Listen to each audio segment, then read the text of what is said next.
اسرائیل کی انسانیت دشمنی گلوبل اسموتھ فلوٹیلا پر حملہ کر دیا۔ غیر ملکی میڈیا کے مطابق غزہ امداد لے جانے والے فلوٹیلا پر صہیونی نیوی نے دعویٰ بولا۔ کشتیوں پر سوار انسانی حقوق کے کارکنان کو حراست میں لے لیا۔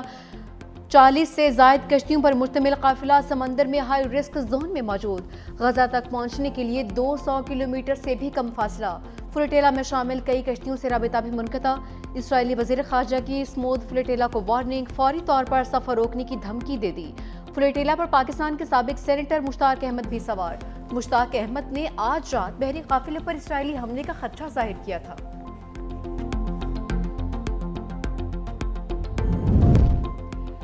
ٹرمپ کا امن منصوبہ حماس کا غیر مسلح ہونے کے شق میں ترمیم کا مطالبہ۔ دوحہ میں حماس رہنماؤں کی ترکی، مصر اور قطر سے امن منصوبے پر مشاورت۔ فلسطینی ذرائع کے مطابق حماس رہنما کچھ شقوں میں ترمیم اور اسرائیلی فوج کا مکمل انخلا چاہتے ہیں۔ حماس نے رہنماؤں کو قتل نہ کیے جانے کی عالمی ضمانتیں بھی مانگ لیں۔ ٹرمپ نے امن منصوبے پر حماس کو 3 سے 4 روز کا وقت دیا تھا۔ دھمکی دی تھی حماس نے تجاویز قبول نہ کی تو افسوسناک انجام ہوگا۔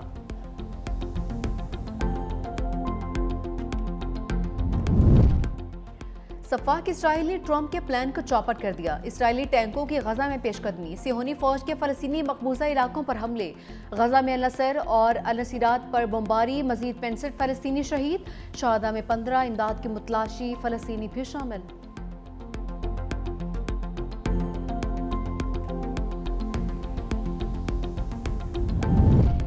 قطر پر حملہ، امریکہ پر حملہ ہے۔ ٹرمپ نے ایگزیکٹو آرڈر پر دستخط کر دیے۔ قطر پر حملے کو امریکہ کی امن و سلامتی کے لیے خطرہ سمجھا جائے گا۔ امریکہ کو جوابی کارروائی کرنے کا اختیار حاصل ہوگا۔ کارروائی میں سفارتی، اقتصادی، فوجی اقدامات سمیت تمام آپشنز موجود ہوں گے۔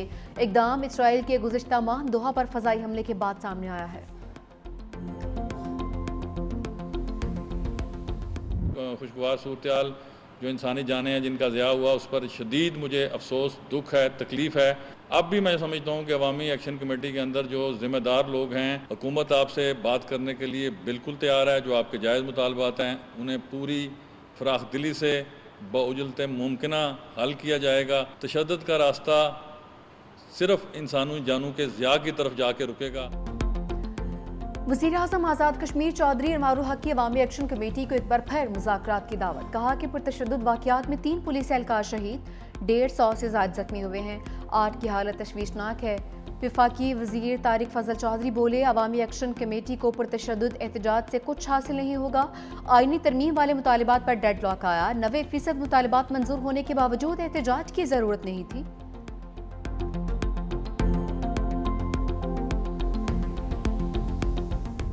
ہمارا دنیا کی انوائرمنٹ کی خرابی میں رول 1% سے بھی کم ہے، اور سب سے زیادہ متاثر ہونے والے ممالک میں ہم نمبر 1 پہ ہیں۔ ہمارے نقصان میں ہماری مدد کریں۔ ہم کوئی بیگ نہیں کر رہے، دنیا سے حق مانگ رہے ہیں۔ جمہوری طریقے سے آراء دیں، اختلاف کریں، تنقید کریں، وہ لہجے، وہ لفظ اختیار نہ کریں جو ماضی میں استعمال ہوئے اور ان کے نقصانات ہوئے۔ یہ ہم طے کر کے چلے تھے کہ ملکی بحرانوں کا حل نکالنا ہے۔ اس کا مقصد یہ قطعاً نہیں تھا کہ ہم بلینک چیک دے کے حکومت جو کرے گی، مسلم لیگ جو کرے گی، ہم اس کا ساتھ دیں گے۔ وزیر اعظم آزاد کشمیر چودھری انوار الحق کی عوامی ایکشن کمیٹی کو ایک بار پھر سے مذاکرات کی دعوت۔ کہا پرتشدد واقعات میں 3 پولیس اہلکار شہید ہوئے ہیں۔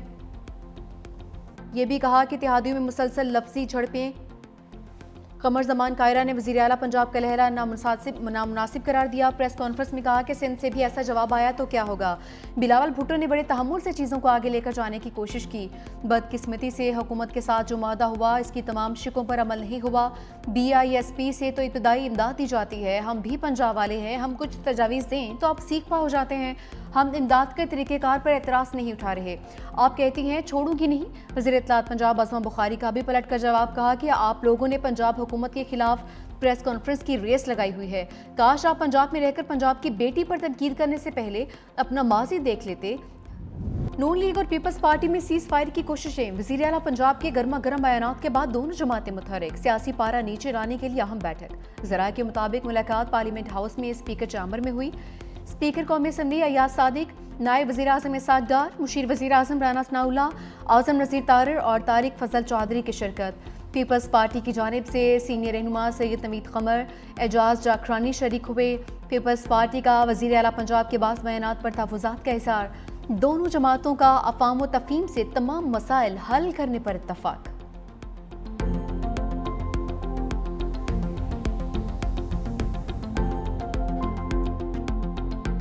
اناؤنسمنٹس کرنا بہت آسان ہے، خالی اعلانات کرنا بہت آسان ہے۔ اس میں کیا، اس میں صرف زبان ہلانی پڑتی۔ بہت لوگوں نے خالی اعلانات کیے، خالی وعدے کیے، جھوٹے وعدے کیے، اور لوگ ان کے راستہ تکتے رہ گئے۔ ہم نے عوام سے وہ والے وعدے بھی کیے جو ہم نے وعدے نبھائے ہیں، جو ہم نے وہ وعدے کیے نہیں تھے۔ پنجاب کا بدترین سیلاب آیا، میں ابھی تک جب سے سیلاب آیا شاید 2 یا 3 بار دفتر گئی ہوں۔ میں کبھی ایک شہر میں ہوتی ہوں، کبھی دوسرے شہر میں ہوتی ہوں، کبھی تیسرے شہر میں ہوتی ہوں۔ وزیر اعلیٰ پنجاب مریم نواز کے لہجے میں اب بھی سختی۔ مریم نے تقریب سے خطاب کرتے ہوئے کہا کہ بہت سے لوگوں نے صرف اعلانات کیے، جھوٹے وعدے کیے۔ اعلانات کرنا آسان، کام کرنا مشکل ہوتا ہے۔ ہم نے بغیر وعدوں کے کام مکمل کیے ہیں۔ پنجاب میں بدترین سیلاب آیا لیکن ہم دفتر میں نہیں بیٹھے۔ گزشتہ حکومت کے 4 سال لوٹ کھسوٹ کا دور تھا۔ مری میں غیر قانونی تعمیرات برداشت نہیں کریں گے۔ مری کے لیے ٹرین چلائیں گے۔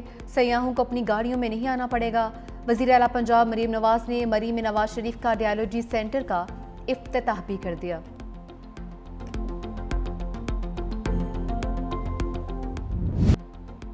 محسن نقوی نے بھارتی میڈیا کا پروپیگنڈا باؤنڈری پار پھینک دیا۔ کہا کہ بھارتی کرکٹ بورڈ سے کبھی معافی مانگی نہ ہی مانگوں گا۔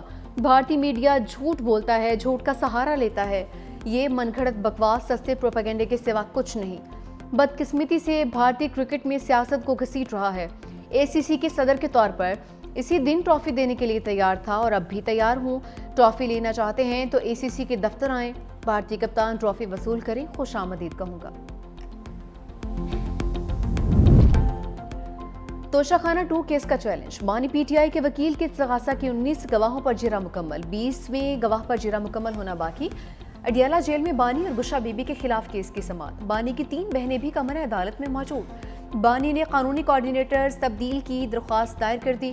کوارڈینیٹر میں بیرسٹر علی ظفر اور حامد خان کو شامل کر دیا۔ وکیل انتظار پنجھوتا اور نیاز اللہ نیازی کو ہٹا دیا۔ توشہ خانہ 2 کیس کی سماعت آج ملتوی ہو چکی۔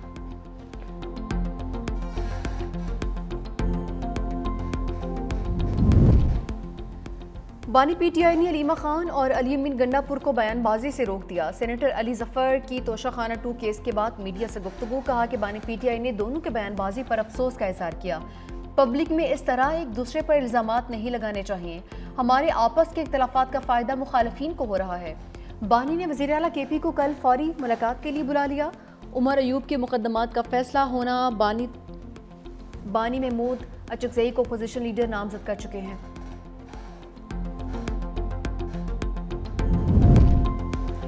پشاور ہائی کورٹ کا عمر ایوب اور شبلی فراز کو متعلقہ عدالت میں سرنڈر کرنے کا حکم۔ عدالت نے نااہلی سے متعلق درخواستوں پر حکم اطمینان واپس لے لیا۔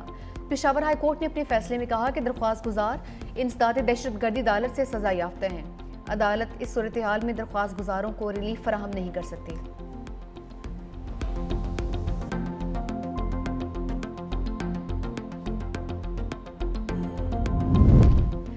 خیبر پختونخوا کابینہ میں رد و بدل۔ ارباب عاصم معاون خصوصی برائے ایلیمنٹری اینڈ سیکنڈری ایجوکیشن مقرر، اسرار معاون خصوصی برائے اریگیشن تعینات، صحت کا قلمدان صوبائی وزیر خلیق الرحمان کے حوالے، مشیر وزیر اعلیٰ احتشام کو ایکسائز، فضل شکور کو سیاحت کا منصوبہ مل گیا ہے، مشیر ظاہر چند زیب کو لیبر، پختونیار کو کھیل کی وزارت دے دی گئی، فخر جہان سے کھیل کا قلمدان لے کر پی ایچ ای کی ذمہ داریاں حوالے، حمید الرحمان معاون خصوصی برائے وزیر اعلیٰ مقرر، ڈاکٹر امجد معاون خصوصی سے صوبائی وزیر بنا دیے گئے۔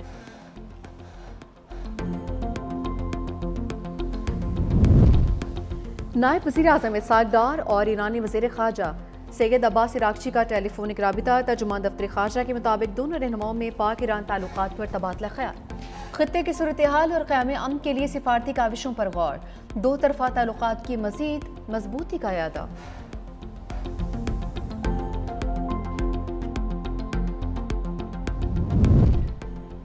اگلے مالی سال کا بجٹ ایف بی آر نہیں بنائے گا، وزیر خزانہ محمد اورنگزیب کی قائمہ کمیٹی خزانہ کو بریفنگ۔ کہا آنے والے budget tax policy office finance division سے بنے گا، پاکستان نے 50 کروڑ یورو بانڈ کی ادائیگی کر دی، اب معیشت کی سمت درست ہے۔ چین کے ساتھ پانڈا بانڈ کے حوالے سے پیش رفت تیزی سے جاری ہے۔ Tax to G D P ratio 11% پر لانے کے لیے پرعزم ہے۔ پاکستان اور IMF کے درمیان مذاکرات پر پیش رفت ہو رہی ہے۔